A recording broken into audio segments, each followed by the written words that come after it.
ब्रह्मानंदं परमसुखदं केवलं ज्ञानमूर्तिं द्वन्द्वातीतं गगनसदृशं तत्त्वमस्यादिलक्ष्यम् एकं नित्यं विमलमचलं सर्वदी साक्षिभूतं भावातीतं त्रिगुणरहितं सद्गुरुं तं नमामि। गुरुचरणप्रतापे पुण्यपापे जळाली, त्रिभुवन समतीर्थे ज्ञानगंगे मिळाली। शुभाशुभ पाहता भावना राम झाली, निशिदिनी गुरुराया उन्मनी झोप आली। श्रीराम समर्थ। समदुःख सुख स्वस्थ समलोष्टाश्मकांचन तुल्य प्रिया प्रियो धीरस्तत्व निंदा आत्मसंस्तुती। परमपवित्र भगवद्गीता, परमपवित्र ज्ञानेश्वरी, ज्ञानेश्वरीतला हा 14वा अध्याय आणि 14व्या अध्यायामधला हा 24वा श्लोक आज गुरुदेवांच्या सेवेसाठी घेतलेला अगदी अप्रतिम श्लोक आहे। सर्वप्रथम मला आज विशेष आनंद होतो की जवळजवळ 28 वर्ष निंबाळला येण्याचं भाग्य मला लाभलेलं आणि यावर्षी देखील मी माझा परममित्र म्हणा शेखर याला फोन केला आणि नंदूभाऊ आणि श्रीहरी मसलेकर या दोघांना मी सांगितलं की यावर्षी मी सेवा करू इच्छितो आणि त्या दोघांनी मला ही तारीख दिली आणि त्याच्यामुळे परत एकदा ही सेवा करण्याची संधी मला मिळते याचा मला खूप आनंद होतो। तशी गुरुदेवांची सेवा ही सारखी चालूच आहे, त्यात खंड काही नाही आहे। दर रविवारी मी दासबोध सांगतोय आणि आपली भक्ती निरूपण नाम समाज वगैरे हे समाज झाले। आता सत्वगुण समासावरती देखील आपलं बोलणं चालूच आहे आणि हे सेवा ही अखंड ही राहतच राहणार आहे। त्याप्रमाणे जसा हा श्रावणाचा साधन सप्ताह आहे त्याप्रमाणे हा ज्ञानयज्ञ सप्ताह देखील आहे।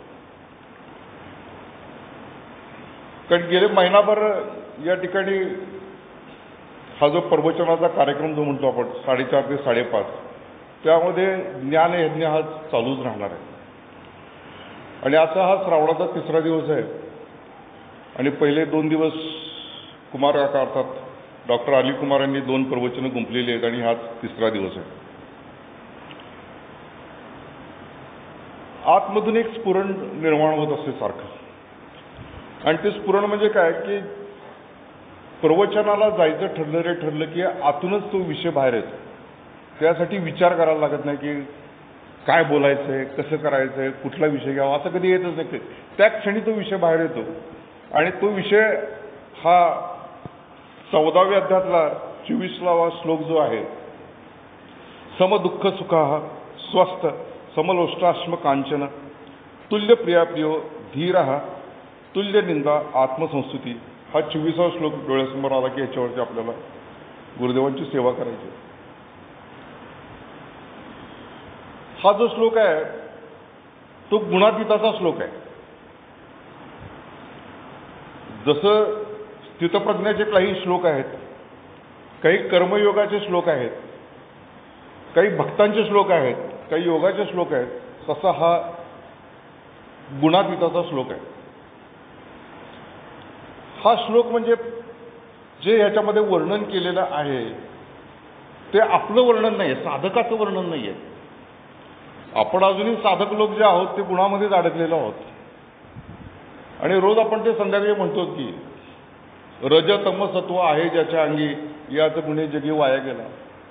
तम म्हणजे काय, नरकची केवळ, रजतो सबळ मायाजाळ, तुका म्हणे येथे सत्वाचे सामर्थ्य करावा परमार्थ निश्चित। आपण हे म्हणतच आलेलो, पण या 3 गुणांच्या पलीकडे आपल्याला जायचं आहे। कारण काय, तमोगुण, रजोगुण आणि सत्वगुण मुळी देह त्रिगुणाचा, सत्वरज तमाचा हे दासबोधात सांगितलेलेच आहे। सत्वगुणे भगवत भक्ती, रजोगुणे पुनरावृत्ती, तमोगुणे अधोगती पावती प्राणी, ही गोष्ट देखील त्यांनी सांगून टाकलेली आहे। आणि हे 3 गुण आपल्यामध्ये भगवंतांनीच दिलेले आहेत. फक्त काय झालेलं आहे की त्याचं मिश्रण जे आहे ते प्रत्येक व्यक्तीमध्ये कमी अधिक प्रमाणामध्ये आहे. त्यामुळे तमोगुण ही लोखंडाची बेडी आहे, रजोगुण ही चांदीची बेडी आहे आणि सत्वगुण ही सोन्याची बेडी आहे. म्हणजे ह्या बेड्याच आहेत ॲक्च्युली. त्यामुळे तम आणि रज सोडून देऊन सत्वगुणाचा हात धरून आपल्याला शोधित सत्वगुणाकडे जायचं आहे आणि त्यासाठी विशेषत्वानं प्रयत्न माणसाला करायला लागतात. त्यामुळे सत्वगुणाचा एक समाज जो आहे, समर्थांनी जो खूप मोठा समाज लिहिलेला आहे, तर तो पुन्हा पुन्हा बघून घेतला पाहिजे. काय होतात ओव्या पाठ असतात माणसांना, त्याचं काय अवघड काहीच नाही ना. ओव्या पाठ असणे काही फार मोठी गोष्ट नाही आहे. पुन्हा पुन्हा पुन्हा पुन्हा वाचत आलं की ती ओवी पाठच होती. पण त्या ओवी आपल्या जीवनामध्ये आचरणाला आली की नाही हे फक्त आपल्याला बघायला लागतं. महत्कृत्य सांडणी मागे देवास ये लागे वेगे भक्ती निकट अंतरंगे तो सत्वगुण. आता ही ओवी आहे. आता याच्यामध्ये आपल्याला भगवंत किंवा परमार्थ ही प्रायोरिटी आहे की नाही याचा विचार करायला लागतो. आता मी डॉक्टर आहे आणि जवळजवळ 14 तास मी काम करतोय, अजूनही करतोय ते काम. आणि जर समजा ही मी नुसतीच ओवी पाठ करत असेल आणि मी जर म्हटलं की 7-8 ही कुठली तारीख मला तुम्ही देताय, शनिवार रविवार जोडून द्या, मला असं करू द्या, रविवारच मी येतो, असं जर मी म्हणत बसत असेल तर ही ओवी मला पाठ असण्याला काही अर्थ काही नाही आहे. कारण अत्यंत महत्त्वाचं काय पेशंट आहे, प्रॅक्टिस आहे, आमचं सगळं बाजूला सोडून, सगळं काही बाजूला सोडून भगवंताच्या कार्यासाठी निघून जाणं, याचा अर्थ ती ओवी तुमच्या जीवनामध्ये मुरलेली आहे असं म्हणतात. म्हणजे हे काय माझं उदाहरण मी देत नाही, अनेक असे अनंत लोक आहेत की जे महत्कृत्य सांडणी मागे देवाचे लागे वेगे भक्ती निकट अंतरंगे तो सत्वगुण, तर तसं करणारे लोक आहेत. संत देखूनही धावे. संत बघितल्यानंतर पळ सुटतो की अरे आलेले आहेत ते, पर्वणी आहे मोठी, नमस्कारी जीवे व्हावे की नमस्कार करतोय ते. तर अशा प्रकारच्या ज्या ओव्या असतात की नाही त्या सर्वच्या सर्व ओव्या आपण बघितल्या पाहिजेत आणि त्या जीवनात मुरल्या तिने बघायला पाहिजे. हा श्लोक जो घेतलेला आहे तो श्लोक अक्षरशः हिमालयासारखा उंच असा श्लोक आहे. या श्लोकाचं मूर्तिमंत उदाहरण म्हणजे आपले दिंबर्गी महाराज असतील, भाऊसाहेब उंदीकर महाराज असतील, अंबुराव महाराज असतील, गुरुदेव असतील, किंवा कितीतरी असे संत आहेत की जे या श्लोकाच्या त्यांच्या जीवनामध्ये तो मुरलेला श्लोक आहे. आणि त्यामुळं एकीकडे अभ्यास म्हणून त्याचा विचार आपण करतोच आहोत, पण त्याचबरोबर तिथपर्यंत आपल्याला पोचायचा आहे हा विचार धरून आपण तिथपर्यंत जायचं. गुणातीत 3 गुणांच्या पलीकडे गेलेला आहे. स्वतः भगवंतांनी अर्जुनाला तीच गोष्ट सांगितली, न स्त्री गुणा भवर्जुन, की 3 गुणांच्या तू पलीकडे जा. आणि त्यामुळं एक सूक्ष्म ऑब्झर्वेशन किंवा एक अंतर्मुखता विचार करून की माझ्यामध्ये सकाळपासून संध्याकाळपर्यंत कुठल्या कुठल्या गुणाचं प्राबल्य आहे याचा विचार आपल्याला करायला लागतो. मग तो जेवताना करायला लागतो, खाताना करायला लागतो, प्रत्येक गोष्टीमध्ये करायला लागतो की हे रजोगुणात्मक आहे काय, हे तमोगुणात्मक आहे काय, हे संतांना मान्य आहे काय. अशा पद्धतीने जर विचार केला तर सत्वगुणाचा हात आपल्याला धरता येऊ शकतो, अदरवाईज तसं होत नाही. रविवारचा दिवस असतो, मी नेहमी ते उदाहरण सांगतो की रविवारचा दिवस आहे, सुट्टी आहे, त्यामुळं कामाचे जे काही 8 ते 10 तास आहेत ते आपल्याला मिळणार आहेत. तर ते 10 तास मी जर परमार्थासाठी वापरले तर तो दिवस माझा सत्वगुणाच्या अंगाने गेलाय असं म्हणायला काय हरकत नाही. पण शनिवार रविवार सुट्टीच आहे, आउटिंगला जातो, इकडे जातो, तिकडे जातो, 2 दिवस कुठेतरी एन्जॉयमेंटला महाबळेश्वरला गेलो, काही उपयोग नाही त्याचा. तो सत्वगुण होऊ शकत नाही, तो रजोगुण होतो. आणि म्हणून समर्थच म्हणतात, ऐसा रजोगुण हा दारुण, लोभे दावी जन्म मरण. आणि मग आता काय, आता एक उपाय भगवत भक्ती, जरी ठाकेना विरक्ती तरी भगवत भजन करावे की भगवत भजन करा, तेने हा तो रजोगुण जो आहे तो कमी कमी व्हायला लागला. या श्लोकांमध्ये भगवंत म्हणतात की सुखदुःखे ज्याला समान झालेली आहेत, त्याच्यानंतर जो आत्मस्वरूपाच्या ठिकाणी स्थिर झालेला आहे, ज्याच्या दृष्टीनं ढेकूळ दगड आणि सोनं समान झालेलं आहे आणि ज्याला प्रिय आणि अप्रिय ते देखील समान झालेलं आहे, जो धैर्यवान आहे, आत्मनिंदा आणि आत्मस्तुती ज्याला समान झालेलं आहे, त्याला गुणातीत म्हणावं. एक केवढा उंचीचा श्लोक आहे याचा विचारच केला पाहिजे आपल्याला. काय अनुकूल वेदनम सुखम प्रतिकूल वेदनम दुःखम असं म्हटलं की अनुकूल माणसाच्या मनाला अनुकूल अशा गोष्टी होत असतील तर त्याला सुख वाटतं, ते चांगलं जातं. पण जर काही दुःख त्याच्या जीवनामध्ये आलं तर त्याला वाटतं की देवानं आमचं काही चांगलं केलं नाही. पहिला तो दोष जर कोणाला देत असेल तर तो देवाला दोष देतो की देवानं आमचं काही चांगलं केलं नाही, कारण त्याला दुःख झालेलं असतं. पण या सगळ्या गोष्टीचा जर विचार केला तर त्याच्यामध्ये भगवान गोपालकृष्णांचं ते एक वैशिष्ट्य म्हणून, व्यासांचं वैशिष्ट्य म्हणून त्यांनी एक शब्दामध्ये घातलेला आहे, स्वस्थः. त्या स्वस्थ या पायावरतीच ही संपूर्ण इमारत उभी राहिलेली आहे, स्वस्थ या पायावर. बाकीचे श्लोक जर तुम्ही कुठलाही श्लोक जरी ह्याच्यातला बघितला, स्थितप्रज्ञातला, दुःखेषु अनविद्विग्न मनाः सुखेषु विगत स्पृहा हा श्लोक असू दे, किंवा अद्वेष्टा सर्व भूतानां भक्तियोगामधला श्लोक असू दे, कुठलाही श्लोक जरी असला त्याचा पाया जो महत्वाचा जो आहे तो आत्मनिर्व्या आत्मना तुष्टाः, तो पाया असल्याशिवाय ते होऊ शकत नाही. आणि म्हणून एकदा हा विचार आपण करून घेतला पाहिजे की स्वस्थ नेमकं काय आहे. स्वस्थ म्हणजे नेमकं काय. शरीर कधी स्वस्थ नसतं, शरीराला काही ना काहीतरी होतच असतं.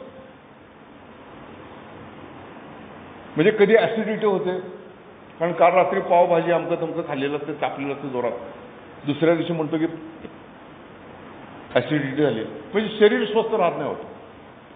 किंवा आणखीन काहीतरी गुडघा दुखत असतो, काहीतरी पाठ दुखत असते, मानस दुखते, म्हणजे शरीर कधीही स्वस्थ राहू शकत नाही.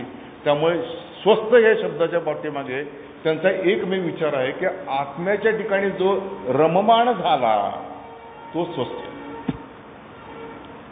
आणि त्यामुळं जे शरीर धारण करून आलेले आहेत हे आपले सद्गुरूपण, की ज्याला आपण 3 प्रकारचे प्रारब्ध मानले गेलेले आहेत.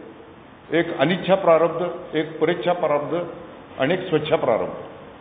अनिच्छा प्रारब्ध म्हणजे काय की आपल्या बाबतीत जे आलेलं आहे ते अनिच्छा प्रारब्ध आहे. कारण आपल्याला देवानं विचारलेलंच नाही की तुला कुठे जन्म घ्यायचा आहे, तुझे आईवडील कोण असले पाहिजे, तुझे बहीण भाऊ कोण असले पाहिजे, तुझे शेजारी कुठे असले पाहिजे, काही विचारलेलं नाही आहे आणि आपल्याला जन्माला घातलेलं आहे. आणि त्यामुळे येतानाच आपण आपलं संचित प्रारब्ध घेऊन जन्माला आलेलो आहोत आणि त्यानुसार आपलं जीवन चालत राहतं. त्यामुळे ते अनिच्छा प्रारब्ध. परेच्छा प्रारब्ध एक असतं की परेच्छा प्रारब्धामध्ये काय होतं की दुसऱ्यांना काहीतरी करून ठेवलेलं असतं आणि त्याची भरपाई आपल्याला करायला लागते. आमचे गुरुजी आहेत, बिडकर नावाचे गुरुजी आहेत आमचे,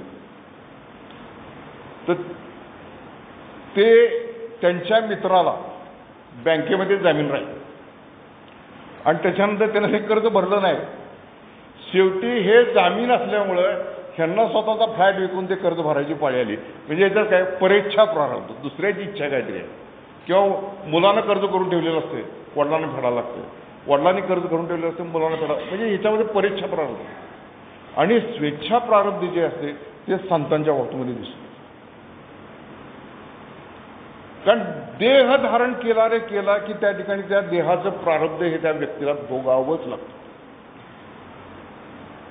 गुरुदेवांनी जो देह धारण करून आलेले होते,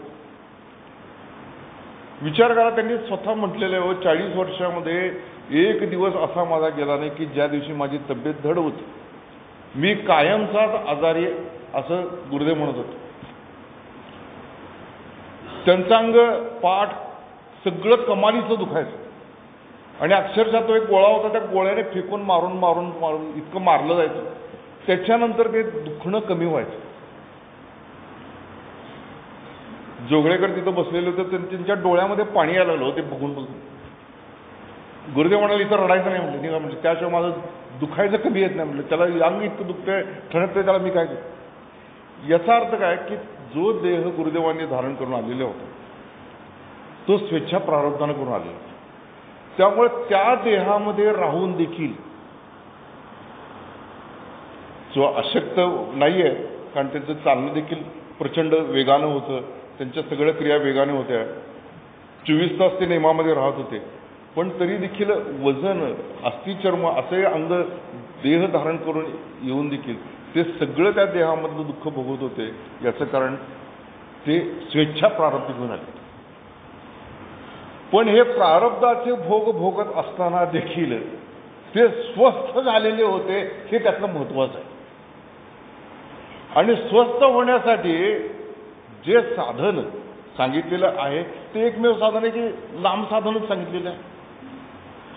म्हणजे 1901 साली जो अनुग्रह झाला, भाऊसाहेब महाराजांनी त्यांना ते नाम दिलं वैकुंठ चतुर्दशीच्या दिवशी. आणि त्याच्यानंतर त्यांनी उत्तरोत्तर प्रगती करता करता 19 वर्षाच्या अथक प्रयत्नानंतर, अथक साधनेनंतर त्यांना ती स्वस्थता प्राप्त झाली. म्हणजे या देहामध्ये जे चेतन तत्व आहे, आत्मतत्व जे आहे, त्या आत्मतत्वाशी एकरूपता साधली की माणूस स्वस्थ होतो. तोपर्यंत तो स्वस्थ कधीही असत नाही. एकदा तो स्वस्थ झाला रे झाला की त्याला शांती, तृप्ती, आनंद आणि समाधान या चारही गोष्टी प्राप्त होतात. तोपर्यंत त्या प्राप्त होऊ शकत नाहीत. आणि त्यामुळे पहिली गोष्ट जर काय, भगवंतांनीच कसं असतं, भगवद्गीतामध्ये काही गोष्टी पाठीमागे आल्या असतात, काही पुढे आल्या असतात, पण त्याचा एक समन्वय 100% असतो. आणि तो समन्वय असल्यामुळं 5व्या अध्यायामध्ये 27व्या श्लोकामध्ये स्पर्शान कृत्वा बहिर्बाह्य चक्षुश्चैवांतरे भ्रुव प्राणापानो समकृत्वा नासाभ्यंतरचारिण, की या श्लोकापासून आणि पुढच्या श्लोकामध्ये 2 श्लोकामध्ये ती व्यक्ती स्वस्थ कशी होते, ब्रह्मत्व कशी पावते, ते आम्ही तुम्हाला थोडक्यात सांगू. असं स्वतः माऊली महाराज म्हणलं की देहीचं ब्रह्मत्व कसे प्राप्त होईल हे तुला सांगतो मी. आणि त्याच्यामुळं ती अवस्था इतक्या वर्षानंतर आपल्याला का प्राप्त होत नाही याचं कारण समर्थांनी दिलेलं आहे. न जाणता कोटीवरी साधने केली परोपरी तरी मोक्षाचा अधिकारी होणार नाही, की ते जाणून करायला लागतं.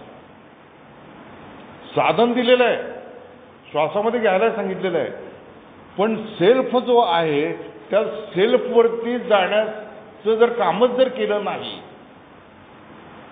तर ती व्यक्ती त्या चित्ताची, चैतन्याशी एकरूपता साधू शकत नाही.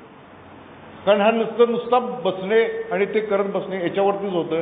नेमकं तिथपर्यंत जाण्यासाठी काय करायला लागतं तर ती गोष्ट याच्यामध्ये सांगितलेली आहे. म्हणजे ज्यावेळी आपल्याला नेमाला बसायचं असेल तर पहिली गोष्ट सांगितली गेली की वैराग्याची आधारे जीही विषय दौडणी बाहेर शरीरे एकंदरी केले मन, की वैराग्याचा भरभक्कम आधार देऊन सगळे विषय बाजूला सोडले पाहिजे. ॲब्सोल्युटली. गुरुदेवांच्या चरित्रामध्ये आपण ते पुन्हा पुन्हा बघतो आहोत की त्यांच्या ठिकाणी ते वैराग्य कसं प्रबल होतं. डोक्यामध्ये दुसरा कुठला विषयच नव्हता. ज्यावेळी बाबाराज बेलसरींनी त्यांना विचारलेलं होतं की तुम्ही साधन कसं वाढवलं, हे प्रश्न इतके जुने आहेत, त्या काळाचे आहेत, पण आज देखील ते प्रश्न आणि त्याची उत्तरं वाचल्यानंतर आपल्याला आपल्या शेवटच्या दिवसापर्यंत ते मार्गदर्शक ठरणारे तेवढी महत्त्वाची गोष्टी आहेत याच्यामध्ये. गुरुदेवाने असं म्हटलं की मी नामासाठीच जगायचं असं ठरवलं. मग आपण आतमध्ये जाऊन विचारलं पाहिजे की मी नामासाठी जगतोय का संसारासाठी जगतोय. कारण काय बरेच वेळा आपल्या डोक्यामध्ये संसार हा अत्यंत प्रिय असतो आपल्याला, आणि तो प्रिय असल्यामुळं डोक्यामध्ये एकच वाक्य असतं, ईश्वरी कृपेला काय अशक्य. हे वाक्य डोक्यात सारखं असतं ना. कारण निंबर्गी महाराजांनी त्यांच्या गुरुला विचारलं आणि त्यांनी पण ते सांगितलं की ईश्वरी कृपेला काय अशक्य काहीच नाही. गुरुदेवांनी विचारलं की परीक्षा उत्तम तऱ्हेनं पास होता येते का, तर महाराजांनी सांगितलं की ईश्वरी कृपेला काय अशक्य काय नाही आहे. आणि त्यामुळं व्हॉट इज माय प्रायोरिटी, माझी प्रायोरिटी काय संसार आहे का परमार्थ आहे. ही जर प्रायोरिटी जर आपली संसाराचीच असेल आणि आपण जर तेवढ्याच गोष्टीवरती बसलेलो असो की ईश्वरी कृपेला काय अशक्य नाही, तर ती व्यक्ती संसारच करणार.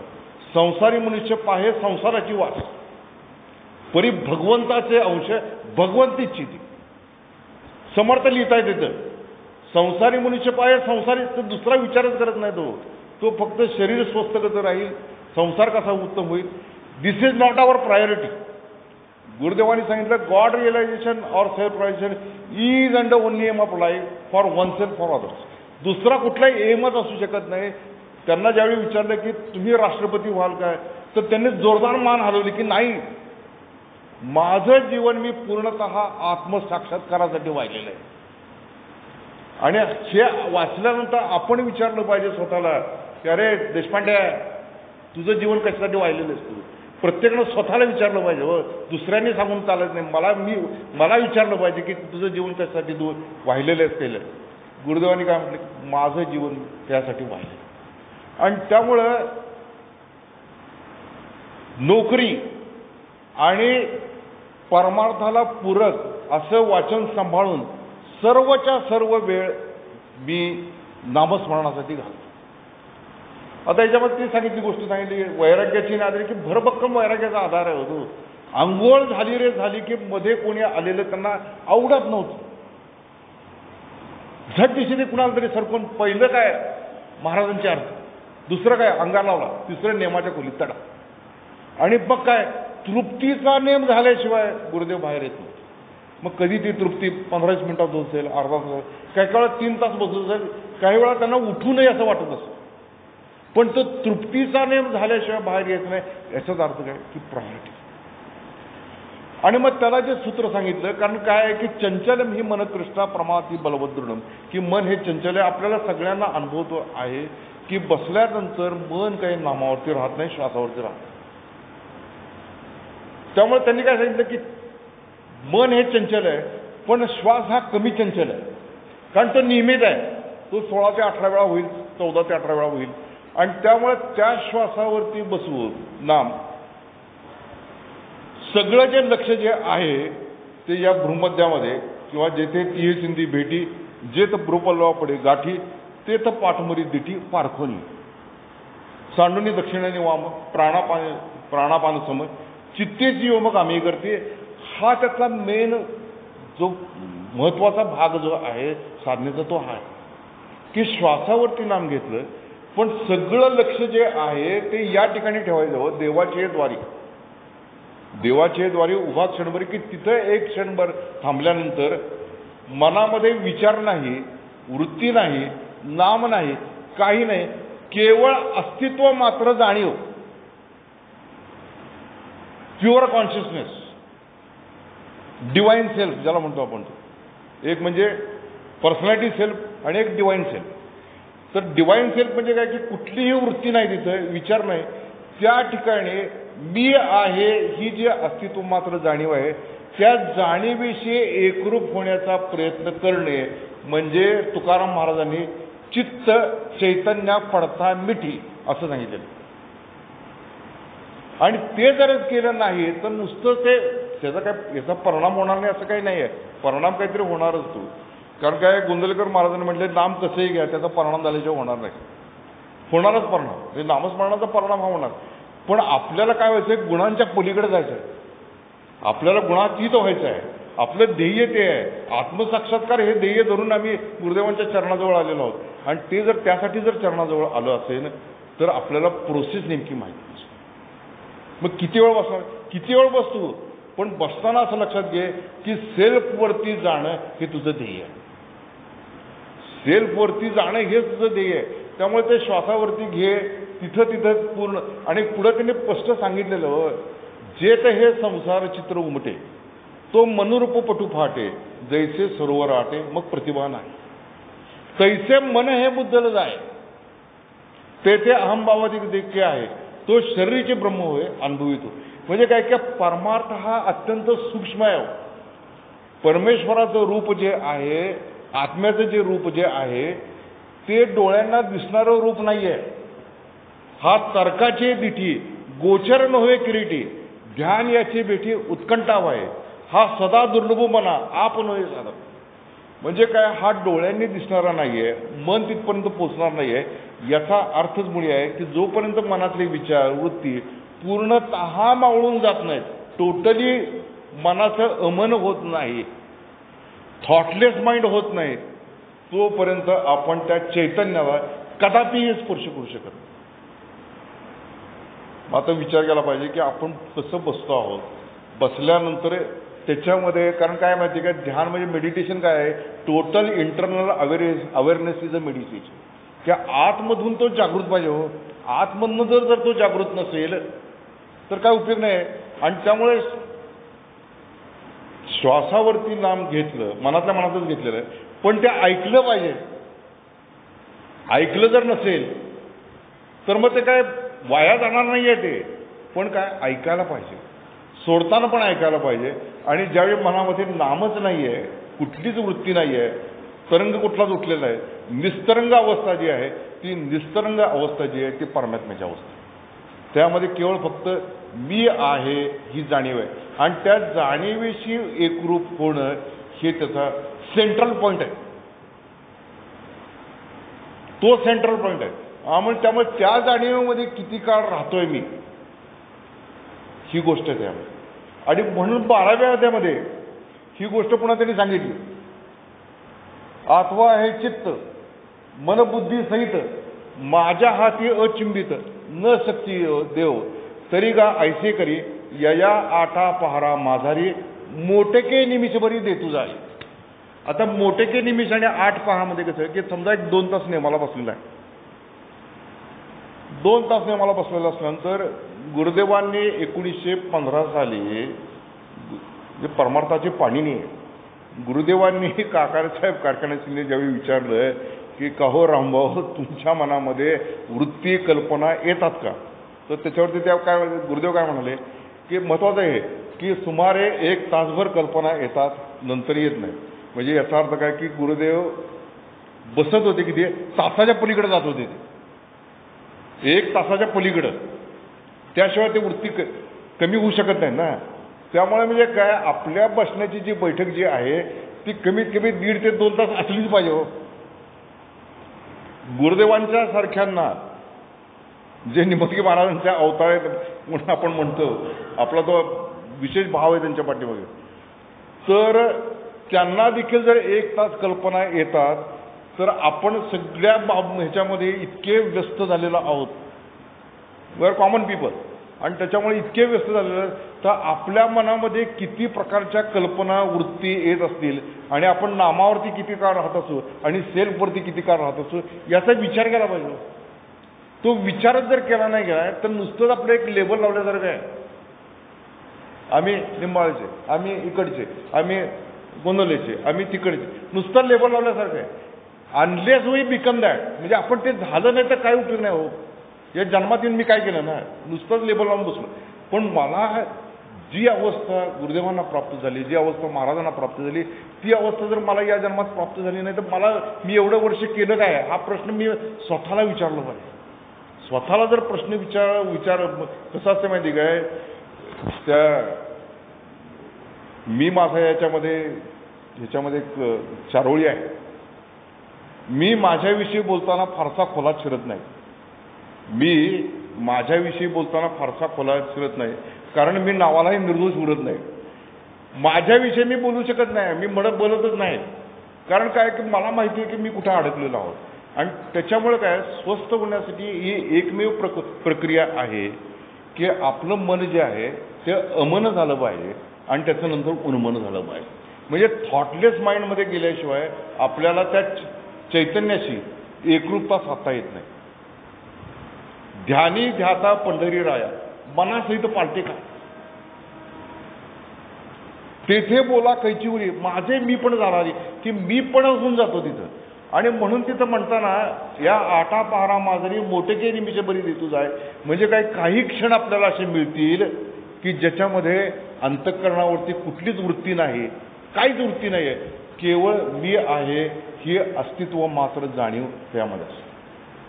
त्या जाणीवेशी एकरूपायचं आहे.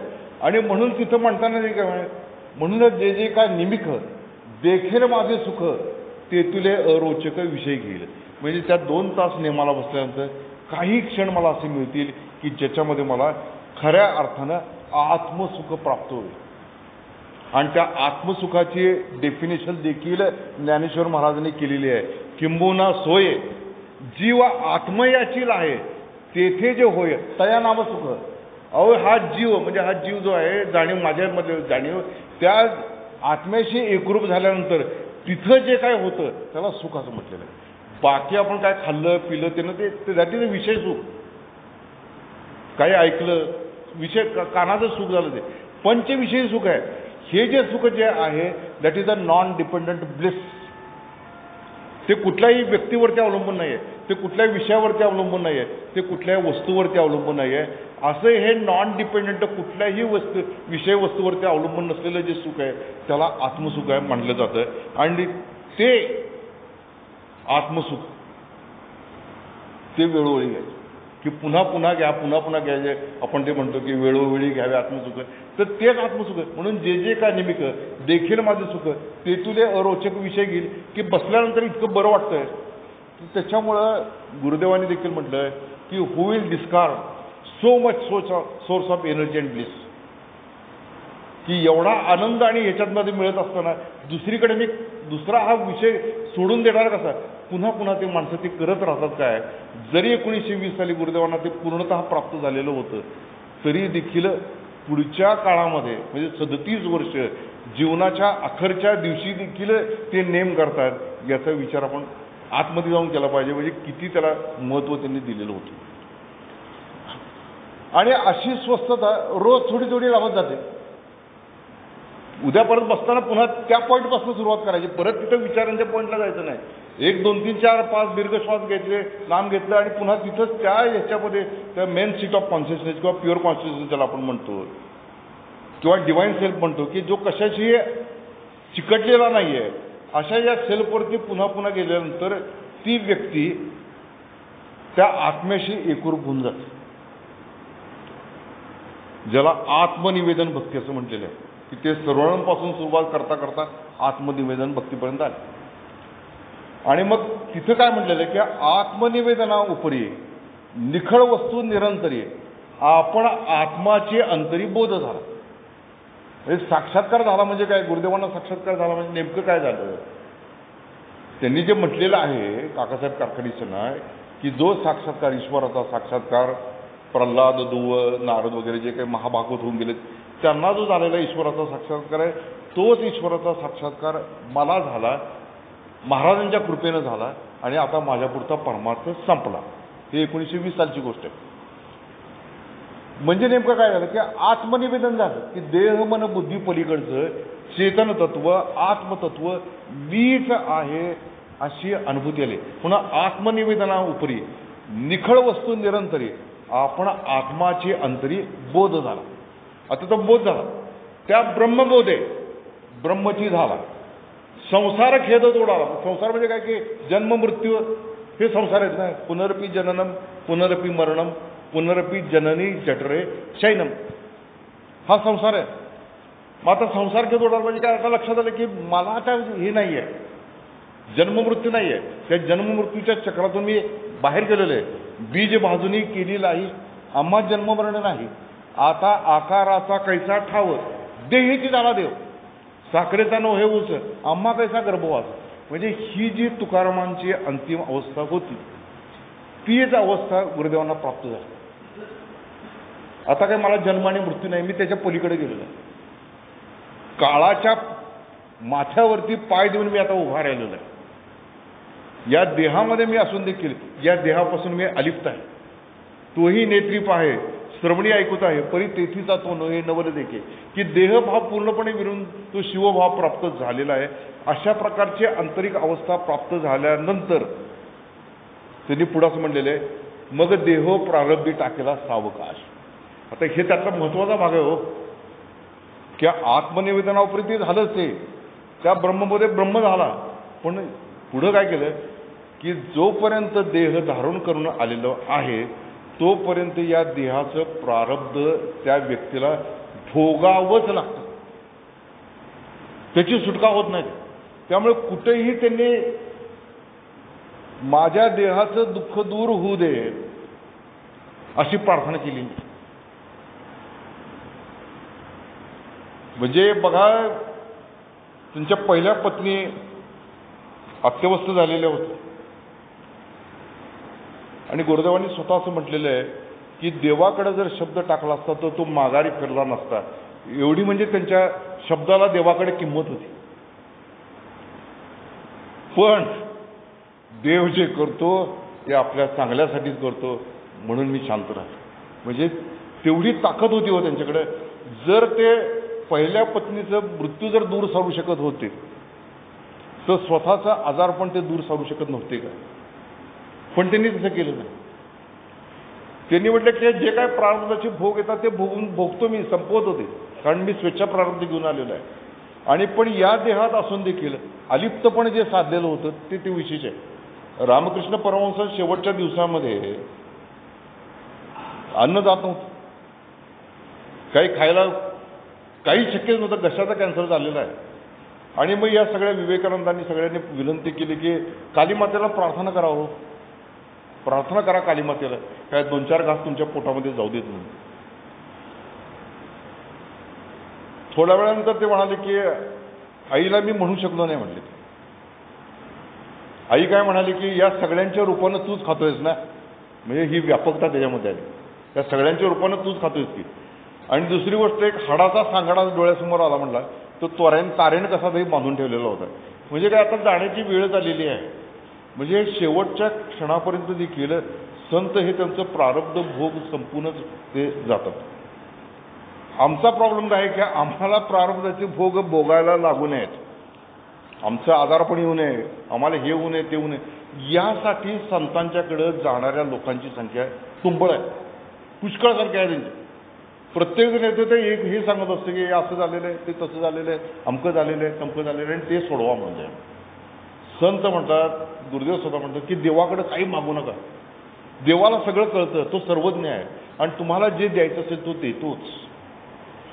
आणि त्यामुळे ती स्वस्थता लाभल्यानंतर जे काही होतंय की नाही ते या श्लोकामध्ये दिलेलं. आधी तो स्वस्थ झाला, त्या आत्मरूपाशी एकरूप झाला, आणि मग एक प्रकारची विलक्षण दृष्टी त्या व्यक्तीला येते. आणि ती दृष्टी म्हणजे काय की मी सर्वत्र या संपूर्ण जगामध्ये भरून राहिले. झाले अंतर्बाह्य देवाचे दर्शन, किंवा आत आणि बाहेर देवाचं दर्शन झाल्यानंतर एकच एक परमात्मा सर्वत्र भरून राहिलेला असं दिसायला लागतं. त्या 14 अध्यायामध्ये सुरुवातीला माऊली महाराजांनी लिहिलेलं आहे, जयापरी तू लपसी तया हे विश्व जावच, प्रकट नाही करची अवघीची तू. की जोपर्यंत परमात्मा लपून राहिलेला आहे तोपर्यंत नाना आकारांनी रूपाने दिसणाऱ्या व्यक्ती वस्तू याने हे जग दिसत राहतं. पण अंतर्यामी ज्यावेळी भगवंत प्रगट होतो त्यावेळी त्याच्या लक्षात येतं, त्या महात्म्याच्या लक्षात येतं की जे जे काही दिसतंय ते परमात्म्याचंच रूप आहे. दृष्टी पूर्णतः बदलून जाते, डोळे तेच राहतात, चष्म्याचा नंबर जो आहे तोच राहतो, पण आतली जी दृष्टी जी आहे ती बदलून गेलेली असते की परमेश्वर सर्वत्र भरलेला आहे. त्याला ज्ञानेश्वर महाराजांनी 1-2 ओव्या इतक्या सुंदर लिहिलेल्या आहेत, फार सुंदर ओव्या आहेत. माझे विस्तारलेपणेची नावे हे जगचे नोहे आघवे, जैसे दूध मुराले स्वभावे तरी तेची दही, बीजेचे झाले करू ना तरी भांगाराचे अलंकारू, तैसा मध्ये एकाचा विस्तारू ते हे जग. हे काय उंचीवरती उभी आहेत ह्या लक्षात घेतलं पाहिजे की समोर दिसणारी प्रत्येक गोष्ट जी आहे ती भगवत स्वरूपच आहे, दुसरं काही नाहीच आहे या विश्वामध्ये. एकच एक परमात्मा या विश्वाच्या अंगाने प्रत्येक गोष्टीच्या अंगाने नटलेला आहे. अशा प्रकारची दृष्टी त्याला येते. दुसरी गोष्ट काय होते त्याच्या की या देहापासून अलिप्त झाल्यानंतर, या देहापासून तो अलिप्त झालेला आहे, अलिप्त झाल्यानंतर या देहाला होणारं सुख, या देहाला होणारं दुःख यापासून देखील तो अलिप्त होतो. त्याच्यानंतर सगळीकडे जर मीच भरून राहिलेलं असेल तर ढेकूळ, दगड आणि सोनं या सगळ्या गोष्टी त्याला एक परमात्मा स्वरूपच दिसतात. इथं समलोष्टाश्म कांचन असं म्हणण्याचं कारण हेच आहे की व्यवहारामध्ये तो काय असं म्हणणार नाही. हो, एखादा महात्मा आहे, तो व्यवहारामध्ये गेला आणि तिथं म्हटला की सगळे हे ढेकूळ घे आणि मला हे दे. बाजारात गेला आणि हे ढेकूळ घ्या, समज सगळं एकच आहे, दगड हे सगळं एकच आहे, तसं म्हणू शकणार नाही. व्यवहाराच्या अंगाने तिथं जे काय पैसे द्यायला लागतात ते द्यायलाच राहणार ना. गुरुदेवांनी इथं सुरुवातीला जी काही शेती वगैरे घेतली त्यावेळी त्यांची दृष्टी ऑलरेडी ती समलोष्टाश्म कांचन झालेलीच होती, पण त्यांनी व्यवहार करताना तो पैसे देऊनच ती शेती वगैरे सगळी विकत घेतलेली असणार ना. पण त्याच्यावरची जी आसक्ती जी असते ती पूर्णता निघून गेलेली असते. तुल्य प्रिया प्रियो धीरस्थ निंदात्मक संस्कृती, की ह्या सगळ्या गोष्टी ज्या आहेत त्या गुणांच्या पलीकडे गेल्यामुळे होतात. आणि त्याच्यावरती ज्ञानेश्वर महाराजांनी त्या व्यक्तीची दृष्टी कशी झाली आहे याच्यावरती अतिशय सुंदर भाष्य. तरी वस्त्राची पाठीपोटी नाही सुता वचन किरीटी, ऐसे सिये दुखी चराचर मदरूपे, की कुठलंही कापड घेतलं की त्यामध्ये एक धागा उभा असतो आणि एक धागा आडवा असतो, आणि त्या उभ्या आडव्या धागाने वस्त्र विणलेलं असतं. पण ते वस्त्र कशामुळे झालेलं आहे? कापसामुळे झालेलं आहे. म्हणजे जणू काही ते कापूसच ट्रान्सफॉर्म होऊन इथं वस्त्र झालेलं आहे. त्या वस्त्रामध्ये देखील व्हरायटी असते आपल्याला, कितीतरी व्हरायटीचे वस्त्र म्हणजे आपल्याला रोजच आपण बघतो आहोत. आणि प्रत्येकाचं नाव वेगळं असतं. नाव जरी वेगळं असलं तरी देखील ते वस्त्रच आहे, तो कापूसच आहे, अशा प्रकारची दृष्टी होऊन जाते. ऐसे स्वे दिठी चराचर मदरूपे, की सगळीकडे जिकडे बघित तिकडे त्यांना लक्षात येतं की एक परमात्माच या सगळ्या अंगाने नटलेला. पण 7व्या अध्यायामध्ये भगवंतांनी ही गोष्ट मुद्दाहून स्पष्ट केली की ज्याप्रमाणे एखाद्या टांगसाळामध्ये नाणी जशी पडतात, टांगसाळामध्ये नाणी होतात ना, रुपयाचं नाणं, 2 रुपयाचं नाणं, 5 रुपयाचं, तशा पद्धतीनं ही अष्टधा प्रकृती माझ्याकडूनच तयार झालेली आहे. म्हणजे काय झालं की इथं उपादान कारण आणि निमित्त कारण दोन्ही गोष्टी एकच आहे. व्यवहारामध्ये उपादान कारण वेगळं राहतं आणि निमित्त कारण वेगळं राहतं. आणि त्याचं उदाहरण जे उपनिषदापासून सगळीकडे चालत आलेलं आहे, तर त्यांनी असं म्हटलेलं आहे की कुलाल मतीही, म्हणजे कुंभार जो असतो तो कुंभार एकच माती घेऊन पणती, गाडगं, मडकं, डेरा, आणखीन काय काय ज्या ज्या काय वस्तू आहेत त्या सगळ्या बनवत होतो. प्रत्येकाचं नाव वेगळं असतंय, पण तिला कोण काय डेरा म्हणणार नाही, ती पणतीच असते. पण नावं जरी वेगवेगळी असली तरी देखील ती मातीच आहे. तसं इथं काय झालं, उपादान कारण काय माती आहे, निमित्त कारण काय कुंभार आहे. हे दोन्ही गोष्टी वेगवेगळ्या आहेत. पण या सृष्टीच्या बाबतीमध्ये उपादान कारण पंचमहाभूत आणि मनबुद्धी अहंकार यांनी अष्टधा प्रकृती तयार झालेली असल्यामुळं ही पंचमहाभूत आणि ते 3 हे मनबुद्धी अहंकार हे सगळे भगवंताच्या पासूनच झालेले असल्यामुळं इथे निमित्त कारण आणि उपादान कारण एकच राहतात. म्हणून त्यांनी असं म्हटलंय की एरवी मी नसे ऐसी काय वस्तू जात असे, पाहे पा कमळ रसे जळरहित आहे. अरे मी नाही अशी कुठली वस्तू नाहीच. पाहे पा कमळ रसे, जिथं जिथं पातळपणा आलेला तिथं पाणी हे आहे, रस हा आहेच. तशा प्रकारची दृष्टी ही महाराजांना, गुरुदेवांना, निंबर्गी महाराजांना, अंबुराव महाराज आलेली आहे होती दृष्टी. ती दृष्टी आलेली आहे म्हणून तर त्यांनी आमचा स्वीकार केला. काय घेतला होता फॉर्म भरून आपल्याकडे, अलीकडे ते फॉर्म वगैरे भरून घेतात, कॉन्टॅक्ट असू दे, मोबाईल नंबर असू दे, हे असू दे, ते असू दे, तुम्हाला आम्ही कार्यक्रमाला कळू. तसं काही नाही, फॉर्म कुठं काय भरून घेतला नाही गुरुदेवांनी आमच्याकडनं. गुरुदेवांनी असं म्हटलं की हा फॉर्मवर जात कुठली हे कुठली ती काय नाही. त्यांनी बघितलं, त्यांनी एकच बघितलं, हा अव्यक्त परमात्मा आहे, हा परमात्माच आहे, हा परमात्माच आहे. फक्त या जीवावरती मल, विक्षेप आणि आवरण या 3 गोष्टी आहेत, म्हणून त्याला ते कळत नाही की हा परमात्मा आहे. हा मनुष्य देह धारण करून हा परमात्मा स्वरूपच आहे, ह्याला ते कळलेलं नाही. पण आपण नाम देऊया काय, त्या मार्गानं तो त्याचं ते मल, विक्षेप, आवरण जे 3 आवरणं बसलेली आहेत ती सगळी डायल्यूट होत जातील आणि एक दिवस त्यालाच कळेल. तत्वम असे की ते समर्थांनी सांगितलं आपल्याला की सोहम आत्मा स्वानंद गण अजन्मा तुची जाण, हे साधूचे वचन सुदृढ करा. आत्मबुद्धी निश्चयाची, तेची दशा मोक्षची. अहम आत्मा हे कधीची विसरू नये, मी आत्मस्वरूप आहे हे कधी विसरायचं नाही.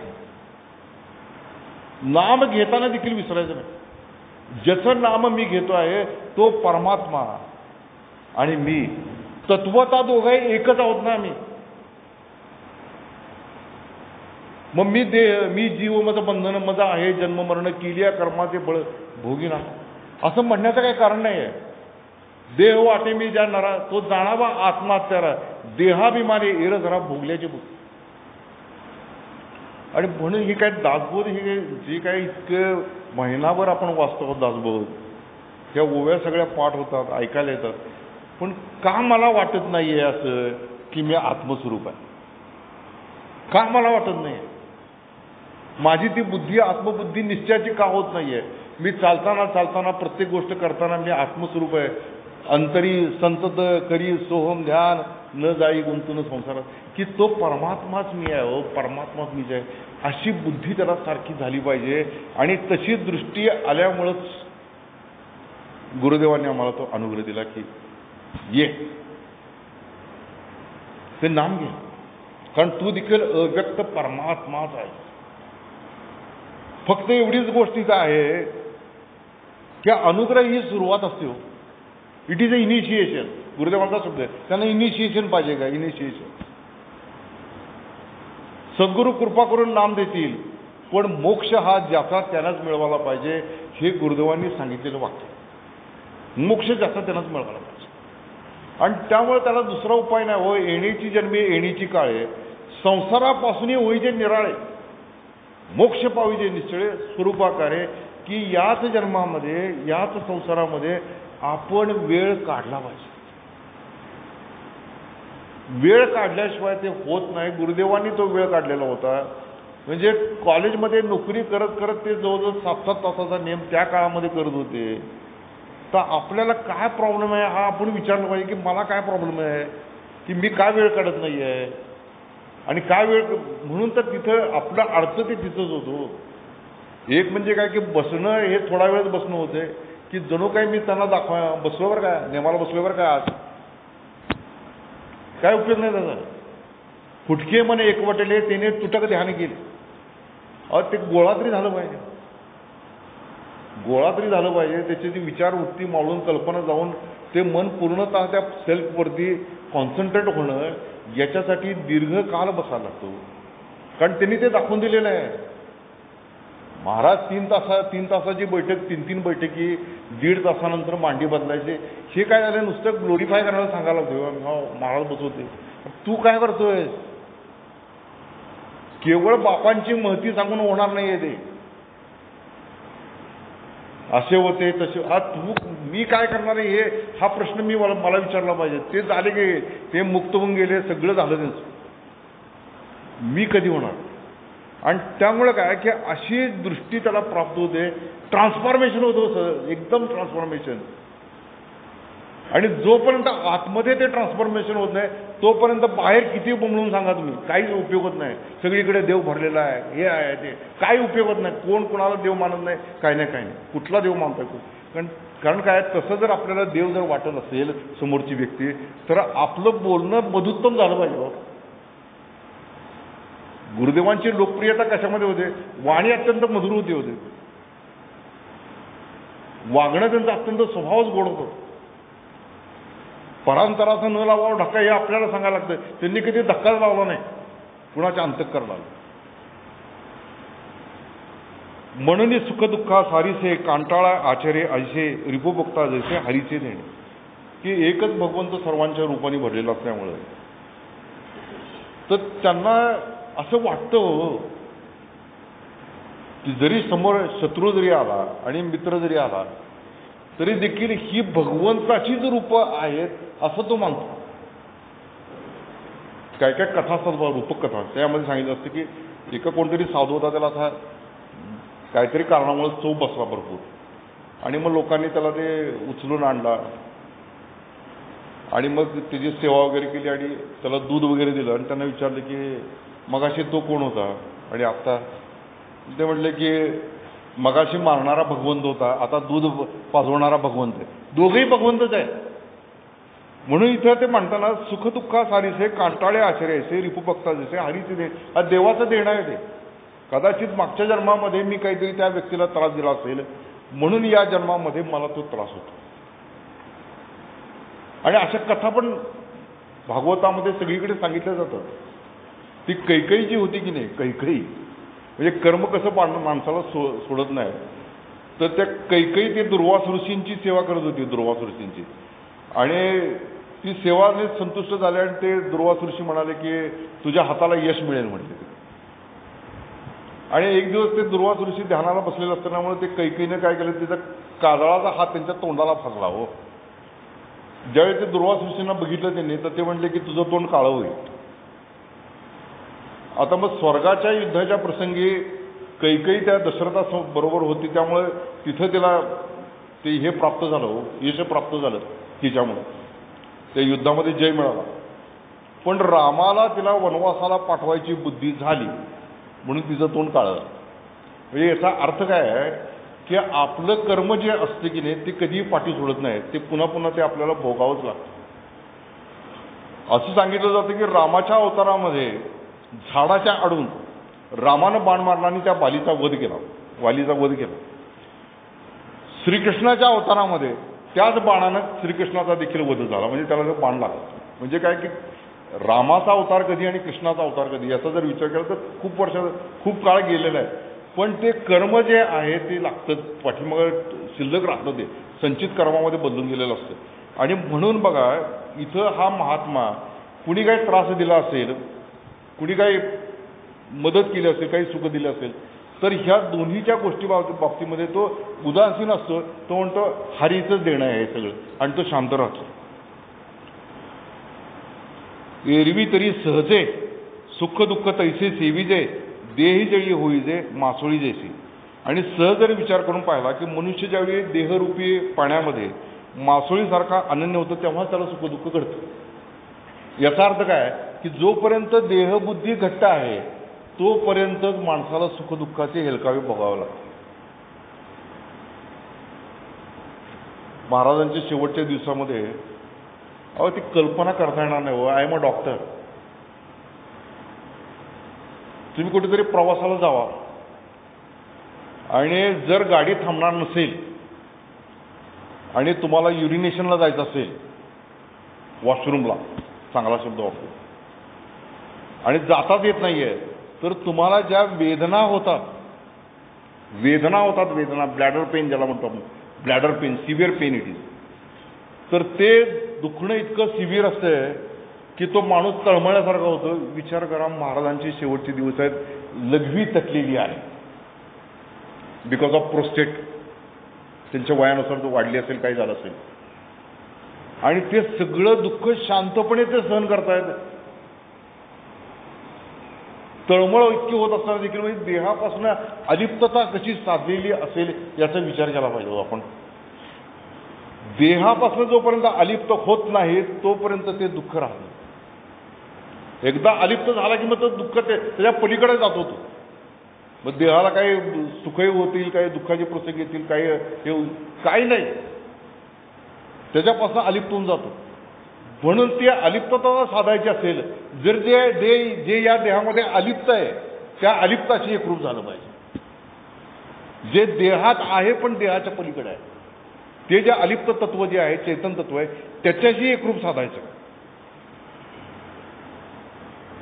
तेवी आपण पाची जया वस्ती झाली धनंजया तया देही आपसया सुखदुःख कैचे, की देह तादात्म्यतेनं सोडून दिलेलं आहे आणि आपल्या ब्रह्मस्वरूप जे मुख्य वास्तव्य जे आहे, जे स्वरूप आहे, त्याच्याशी ज्याला एकरूप झाला असेल त्याला देहाच्या ठिकाणी सुख आणि दुःख हे काही होत नाही.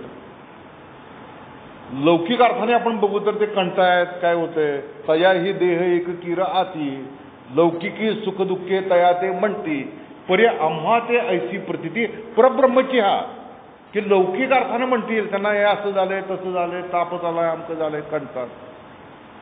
आतमध्ये ती व्यक्ती पूर्णतः सच्चिदानंद स्वरूप आनंदाच्या डोहीमध्ये आनंदामध्ये राहिलेली असते. हे सगळं वरवरच असतं, आपल्यासाठी असतं.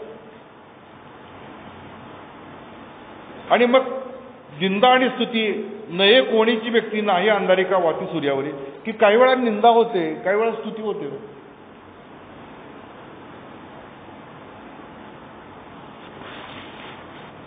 आठवले तर म्हणजे तर त्यांनी एका देवळामध्ये गेले होते, पांडुरंग शास्त्री आठवले.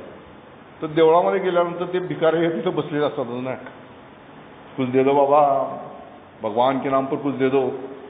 मग यांनी 10 रुपये काढून दिले. हो तो इतका भिकारी कुल झाला तो म्हणाला की काय केवढे मोठे संत आहात तुम्ही, मला 10 रुपये काढून दिले म्हणे. काय झालं, पुढच्या एक आठवड्यानं योगायोगानं ते परत त्याच देवळात गेले आणि परत तोच भिकारी होता. यांनी खिशात हात घालून त्यांच्याकडे पैसे काय नव्हते. हो आणि तो भिकारी म्हणायला लागला, अहो कसले संत आहात तुम्ही, म्हणला तुमच्या खिशात पैसे पण नाहीत. कसले संत आहात म्हटलं, तुमच्याकडे पैसे पण नाहीत.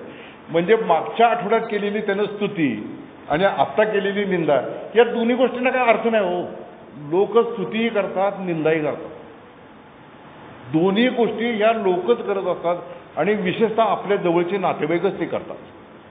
हे पण लक्षात ठेवायचं. निंदा स्तुती दुसरं कोण करत नाही, आपल्याला ओळखणारे लोकच आपल्यावरती निंदा आणि स्तुती करत असतात. संत या गोष्टीला भीक घालत नाहीत. म्हणजे गुरुदेवांना काय त्याचा काय हे त्रास झाला नाही. करणारे करतच होते, निंदाही करत होते स्तुती करत होते, सगळ्या गोष्टी करत होते. पण या दोन्ही गोष्टींच्या पलीकडे ती व्यक्ती गेलेली असते. कारण काय, आत्म्याच्या ठिकाणी शब्द नाही आहे. ही गोष्ट लक्षात घ्या पहिल्यांदा, आत्म्याच्या ठिकाणी शब्द नाही आहे. हा शब्दांच्या पलीकडे आहे. आत्मा हा शब्दांच्या पलीकडे आहे. ज्यावेळी जे कृष्णमूर्तींना विचारलं, you don't talk about God, why you don't talk about God, तर जे कृष्णमूर्ती म्हणाले, for me God and dog both are the same. असं का म्हणाले होते? अहो शब्दांच्या पलीकडे आहे ना तो परमात्मा. शब्द हे नुसते त्याला, सगळे शब्द जे आहेत नामस्मरणाचे देखील, त्या नामस्मरणाचे जे शब्द आहेत की श्रीराम जो कोणी असे शब्द होतो जे आपल्या नाम, त्या नामानं त्याचा निर्देश होतो. ओम पूर्वी, आता तर नाम दिलेलं, पूर्वीच्या उपनिषद काली ओम हाच मंत्र दिलेला जायचा. ओम त्या निर्देश करतो त्या परमात्म्याचा. तसं हे नाम देखील त्या परमात्म्याचा निर्देश करतं. त्यामध्ये परमात्मा शक्ती भरलेली असते. म्हणून नामाला महत्व आहे. म्हणून नामाला महत्व आहे. तर इथं त्यांना ते सांगायचे की निंदा आणि स्तुती, म्हणून ते तुल्य निंदा स्तुतिर्मौनी संतुष्ट येणं केलं चित्त. लोक निंदाही करतात स्तुती करतात, त्या दोघांना बी करायची नाही. आपण त्याचा विचार पण करायचा नाही. मला एकच विचार केला पाहिजे की माझे सद्गुरू काय म्हणतात, मला ते मला काय म्हणतात, त्यांना आवडणारी मी गोष्ट करतो की नाही, हे महत्वाचं. त्याच्यामधला सगळा सेंट्रल आयडिया ती आहे की त्यांना जे आवडतं ते मी करतो का नाही. त्यांना ती काकड आवडते, काकड आरती आवडते, मी करतो की नाही. मी ते 3-4 वेळचं भजन आहे ते करतो की नाही. मी नेमाला बसतो की नाही. या सगळ्या गोष्टी आपण स्वतःला विचारून घेतल्या पाहिजेत. जर आपण स्वतःला विचारल्या तरच त्याची उत्तरं आपल्याजवळ सापडतील. म्हणजे काय की आपण त्यासाठी वेळ काढतो. आणि त्याच्यासाठी एकमेव गोष्ट जी आहे ती म्हणजे आपलं ध्येयाची निश्चिती. ही आज जरी झाली नसली तरी ती आज करून घेतली पाहिजे. कारण वय वाढतच चाललेली आहेत ना ती. दिवसेंदिवस आपण मृत्यूच्या जवळ चाललेलो आहोत. लोक वाढदिवस म्हणून ते काहीतरी सेलिब्रेशन वगैरे सगळं करतात, पण ऍक्च्युली तो वाढदिवस नसतो, तो खुंटदिवसच असतो.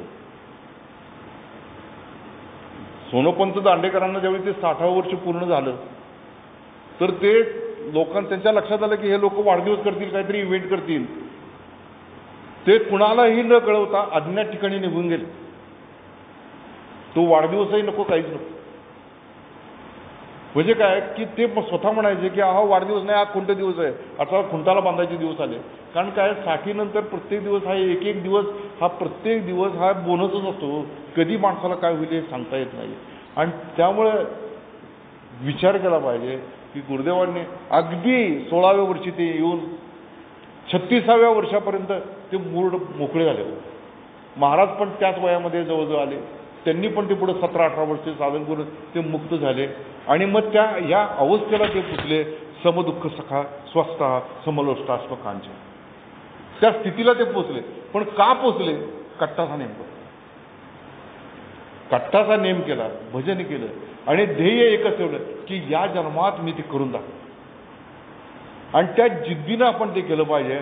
आणि ती जिद्द आणि ती बुद्धी देण्याची प्रार्थना गुरुदेवांच्या चरणाजवळ करूया आणि आजचं वाक्पुष्प त्यांच्या चरणी अर्पण करूया. राजाधिराज सद्गुरुनाथ महाराज की जय.